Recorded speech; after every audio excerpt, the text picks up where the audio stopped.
बोकारो में उत्पाद एवं मद निषेध मंत्री योगेंद्र महतो का बयान। कहा, जिले में अधिकारी अगर जनता की बात नहीं सुने तो उन्हें जिले में बने रहने का कोई अधिकार नहीं है। उन्हें जनता का जो भी नियम संगत के तहत काम होगा उसे पूरा करना होगा। मंत्री ने खासकर प्रखंड कार्यालय के अधिकारियों को चेताते हुए कहा कि इस दौरान मंत्री ने भाजपा और एनडीए पर जोरदार हमला बोलते हुए कहा, विपक्ष के लिए राज्य में 2034 तक कोई वैकेंसी नहीं है, चाहे 2029 का चुनाव हो या फिर 2034 का चुनाव। सभी चुनाव झारखंड मुक्ति मोर्चा के नेतृत्व में महागठबंधन चुनाव जीतेगी। मंत्री ने कहा कि ये हेमंत सोरेन की सरकार है, जो कहती है वो करती है। उन्होंने कहा कि हमने मैया योजना के तहत 2500 देने की बात कही थी, आज सभी के खाते में पैसे जा रहे हैं। उन्होंने कहा कि सरकार रोजगार को लेकर गंभीर है और 2025 नया साल की शुरुआत है। ऐसे में आने वाले 5 सालों में सरकार कई आयाम पेश करेगी, जिसमें रोजगार को लेकर भी युवाओं को रोजगार देने का काम किया जाएगा। उन्होंने कहा कि सरकार का पिछला कार्यकाल में कोरोना जैसे महामारी के चलते 2 साल चला गया था, फिर भी बहुत सारा विकास योजनाओं का काम हुआ। मंत्री ने बोकारो में कार्यकर्ता मिलन समारोह के दौरान मीडिया से बात करते हुए उक्त बातें कही। इस दौरान पार्टी के जिला अध्यक्ष हीरालाल मांझी ने कहा कि हमारी पार्टी जनता की आकांक्षाओं पर खरी उतरेगी।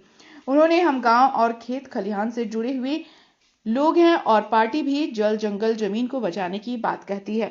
बिल्कुल, 9 वर्ष मंगलमय हो। आप पत्रकार बंधुओं का भी 9 वर्ष मंगल है और आज की जनता का 9 वर्ष मंगलमय हो। आज हम लोग कार्यकर्ता कड़ी मेहनत करके आज यहाँ तक हम लोग राज्य सरकार में सरकार बनी है, तो निश्चित तौर पर आज एक वनभोज का बहाना है और वनभोज के बहाने कई टास्क दिए गए हैं कार्यकर्ताओं को कि किस रूप में आपको काम करना है कि हर जल कल्याणकारी योजनाएं अंतिम व्यक्ति की राज्य सरकार के द्वारा दिए हुए योजनाएं अंतिम व्यक्ति तक पहुँचे। या कई रूप में हम लोग उनको टास्क दिए हैं। हो गया ना, कोई गरज नहीं है उसमें, खाते में पैसा आने लगा। मुख्यमंत्री जो कहते हैं वो करते हैं। निश्चित तौर पर खाते में 2500 रुपया माननीय मुख्यमंत्री जी ने चुनाव से पहले घोषणा किया था, उसका 100 अक्षर पालन होना शुरू हो गया। 34 तक कोई वैकेंसी राज्य में नहीं है। राज्य में 34 तक कोई वैकेंसी नहीं है। एनडीए का तो कोई वैकेंसी है ही नहीं। हमारी सरकार 29 में भी रीबैक करेगी और 34 में भी हमारी सरकार बनेगी। 2025 का ड्रीम प्रोजेक्ट क्या है? 2025 का ड्रीम प्रोजेक्ट उन्होंने कहा कि रोजगार के क्षेत्र में, शिक्षा के क्षेत्र में, स्वास्थ्य के क्षेत्र में, इन क्षेत्रों में जो अछूता रह गया है, जो पिछले जनादेश में नहीं हो पाया है, जो कोरोना काल में हमको समय कम मिला, उन विषयों को लेकर के हम लोग आगे आएंगे। मैंने नहीं कहा, मेरे कार्यकर्ताओं का शिकायत है कि सीओ वीडियो नहीं सुनते। मेरे कार्यकर्ताओं के द्वारा मुझे संज्ञान दिया गया, तो निश्चित तौर पर कार्यकर्ताओं को हम विश्वास दिलाए हैं कि हर हाल में सुनेंगे। आपके जो जेन्युइन काम है उसको हर संभव उसको काम करने का काम करेंगे। नहीं सुनेंगे तो ऐसे पदाधिकारियों को जिला में रहने का कोई अधिकार नहीं है। कार्यक्रम रखा गया है, वनभोज का क्या है कार्यक्रम? आज बोकारो जिला समिति की ओर से वनभोज सा कार्यकर्ता मिलन समारोह रखा गया था और इसमें बोकारो जिले के सभी प्रखंडों से, पंचायत से लेकर के जिला तक के सभी पदाधिकारी शामिल हुए और हमारे जो पार्टी के 2 मंत्री हैं, 2 विधायक हैं, गोमिया के और चंदन क्यारी के, दोनों माननीय भी आए थे। और निश्चित तौर से जो 1 साल का हम लोग का पार्टी का जो गतिविधि रहा उस पर चर्चाएं हुई और आने वाले 2025 का पार्टी का गतिविधि कैसा रहेगा, किस रूपरेखा में हम लोग चलेंगे, क्योंकि सरकार भी हमारी दोबारा रिपीट हुई है राज्य में, उसको भी देखते हुए जन आकांक्षाएँ काफ़ी है, उसको कैसे हम लोग पूरा करेंगे उसको लेकर के कार्यकर्ताओं को टास्क दिया गया। और ज़िले में हमारा 2 जो विधायक हैं उनका भी जिला समिति को दिशा निर्देश प्राप्त हुआ। निश्चित तौर से अब हम लोग जो है इस वनभोज के माध्यम से सभी को, हम लोग पूरे ज़िले के कार्यकर्ताओं को, पंचायत से लेकर के जिला तक के जितने भी कार्यकर्ता आए और पदाधिकारी आए, सबको हम लोग ये निर्देश दिए हैं कि अपने अपने गांव में, अपने अपने क्षेत्रों में सरकार के महत्वाकांक्षी योजनाओं को जनता तक ले जाने का काम करे और जनता का जो भी समस्या है उसको त्वरित जो है समाधान करें। अगर पंचायत स्तर से नहीं होता है तो प्रखंड के पदाधिकारी को बताएं, प्रखंड से नहीं होता है जिला पदाधिकारी को बताने का काम करें।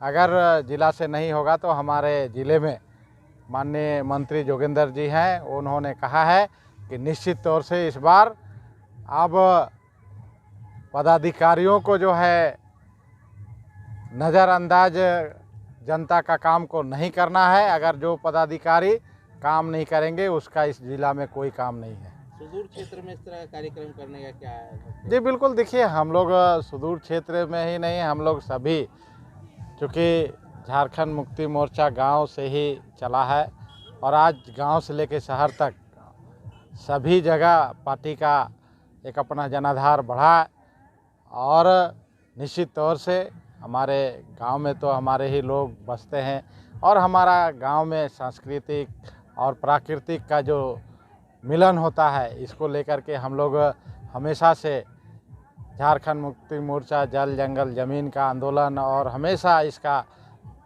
हम लोग बराबर जो है तरफदारी करते आए हैं और आज भी हम लोग उसी रूपरेखा में चल रहे हैं। निश्चित तौर से हमारे राज्य में सरकार ज़रूर है, लेकिन हमारा लगाव अभी भी गांव से ही बना हुआ है और हमेशा बना हुआ रहेगा। इसलिए हम लोग जो भी कार्यक्रम करते हैं तो हम लोग गांव की ओर ज़्यादा ध्यान देते हैं और हम लोग का सरकार का भी ये मिशन है कि अंतिम व्यक्ति तक हमारा सरकार का जो योजनाएं है उसको हम लोग पहुंचाने का काम करेंगे। देखा गया बेरमो टाइगर फोर्स का जो है कि आप लोग हाँ बिल्कुल, आज बेरमो टाइगर फोर्स का भी गठन हुआ है।